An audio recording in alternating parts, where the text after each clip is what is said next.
সুপ্রিয় দর্শক, the capital ভয়েসের ডাকসু গসিপের চতুর্থ এপিসোডে আপনাদের স্বাগতম। আজ আমাদের সঙ্গে আছেন ঢাকা বিশ্ববিদ্যালয় সাংবাদিক সমিতির সাবেক সদস্য আরিফিন শরীয়ত ভাই।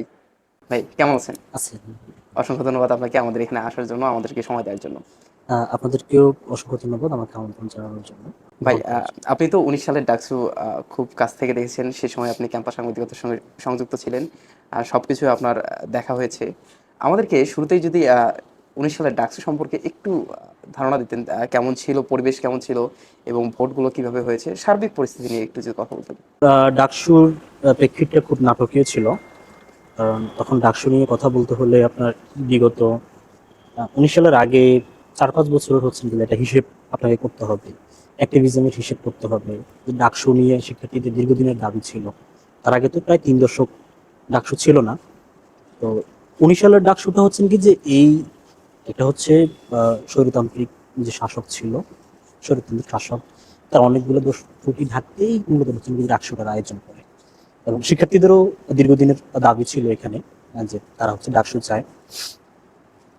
2017, 16-17 ওই সময়টাতে আহ, ঢাকা বিশ্ববিদ্যালয়ের তৎকালীন উপাচার্য আরফিন সিদ্দিক যখন হচ্ছে আপনার তৃতীয়বারের মতো উপাচার্য হওয়ার জন্য লড়ছেন, এবং সেটা অনিয়মতান্ত্রিকভাবেই লড়ছেন।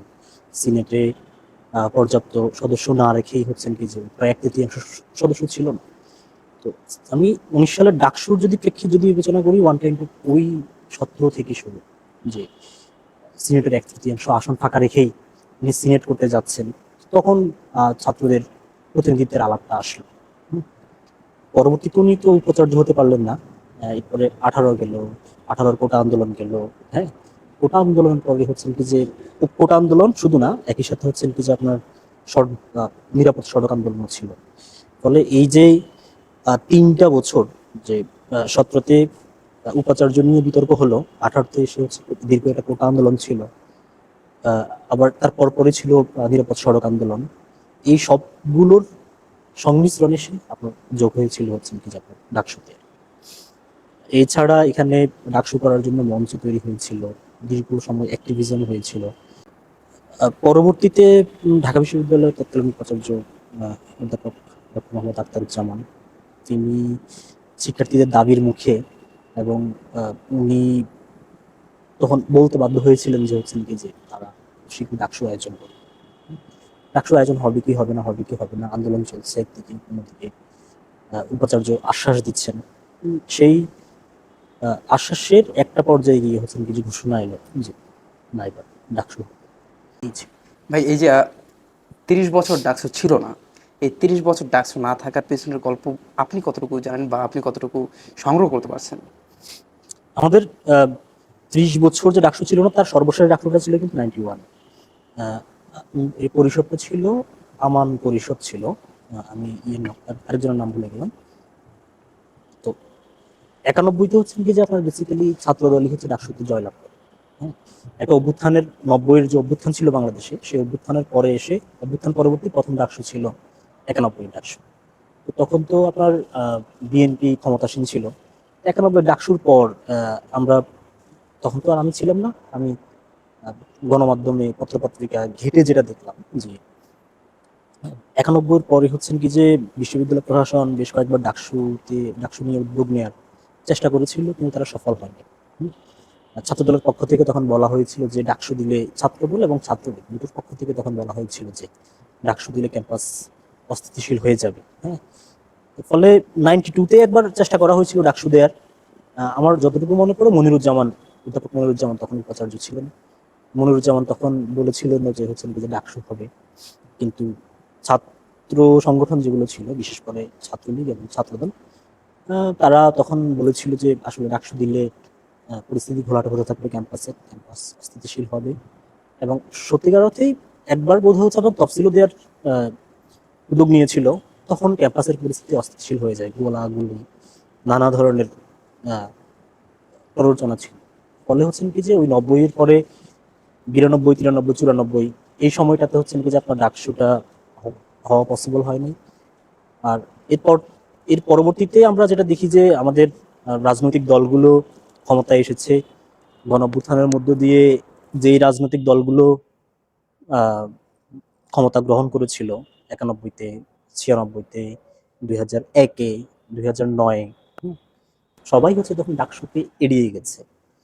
তো এইটা একটা বলা হয় আর কি যে এটা জাস্ট আলাপ, মাঠের আলাপ, বয়ান একটা, যে ডাকসু হলে রাজনৈতিক দলগুলোর জন্য এটা একটা অশনি সংকেত।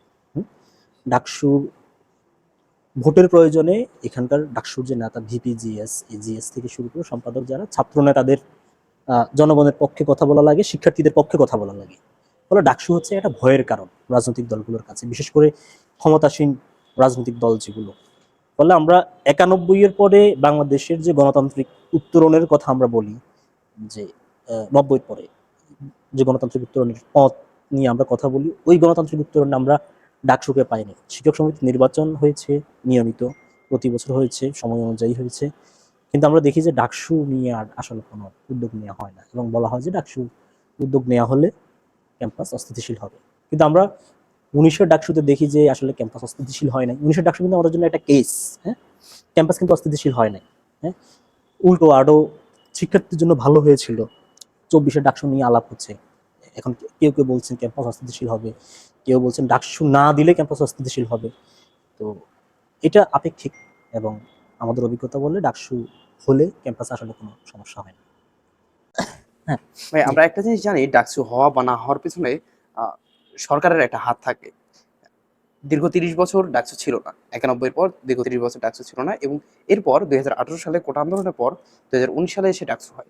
এই সময় কি সরকার পক্ষ থেকে কোনো রকম চাপ, যেহেতু দীর্ঘ একটা সময় ধরে আওয়ামী লীগ সে সময় ক্ষমতায় ছিল এবং ছাত্রলীগ ক্যাম্পাসে ছিল, তাদের পক্ষ থেকে কোনো রকম চাপ বা বাধা দেওয়ার কোনো চেষ্টা ছিল কিনা, বা আপনারা দেখেছেন কিনা? আহ, সরকার বাধা দেয় এরকম কথা আসলে ডকুমেন্টেশন ছাড়া বলাটা খুবই মুশকিল। এই আলাপ মাঠে আছে, অবশ্যই আলাপ, কিন্তু সরকার তো নিজে বাধা দেয় না। ফলে ডকুমেন্টেশন করাও পসিবল না যে সরকার বাধা দিচ্ছে। আম, এটা বেসিক্যালি ক্ষমতাসীন রাজনৈতিক দলগুলো তার ছাত্র সংগঠনের মাধ্যমে এই বাধাটা দেয়, এবং সরাসরি এই বাধাটা কখনো আসে না। এটা আসে এক ধরনের থ্রেট হিসেবে, ক্যাম্পাস অস্থিতিশীল হবে, মারামারি হবে, হ্যাঁ, শিক্ষার পরিবেশ এখানে বজায় থাকবে না, এরকম একটা আলাপ হচ্ছে কিন্তু হঠাৎ করে উঠে কোথাও থেকে জানি উঠে আর কি। আবার দেখা যায় যে ডাকসুর আলাপ যখনই হয় তখন দেখা যাচ্ছে যে হুট করে ক্যাম্পাসে মারামারি বেড়ে যায়, সংঘর্ষের ঘটনা বেড়ে যায়। তো কিন্তু 19 সালের ডাকসুতে আমরা যেটা দেখেছি যে